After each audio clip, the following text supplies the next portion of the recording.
দেখুন, এই ছেলেটি প্রায় ১,০০০ ফুট উঁচু একটি সেতু থেকে নিচের পানিতে ঝাঁপ দেওয়ার কথা ভাবছিল। তাই সে পাশে পড়ে থাকা একটি বড় পাথর তুলে নিচের পানিতে ছুঁড়ে দিল, যাতে বোঝা যায় পানিটা কতটা গভীর। পাথরটি পড়ার পর সে বুঝতে পারল যে নিচের পানি বেশ গভীর, তাই আর বেশি কিছু না ভেবে সে ঝাঁপ দেওয়ার সিদ্ধান্ত নিল।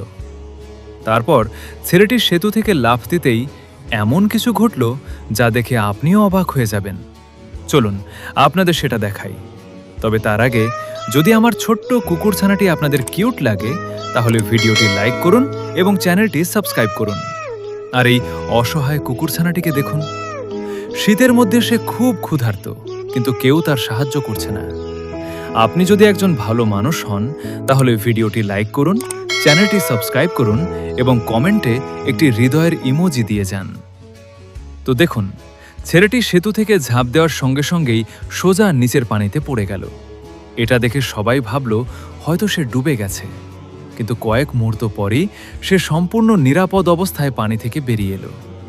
তাকে সুস্থভাবে উঠে আসতে দেখে সেখানে উপস্থিত সবাই অবাক হয়ে গেল।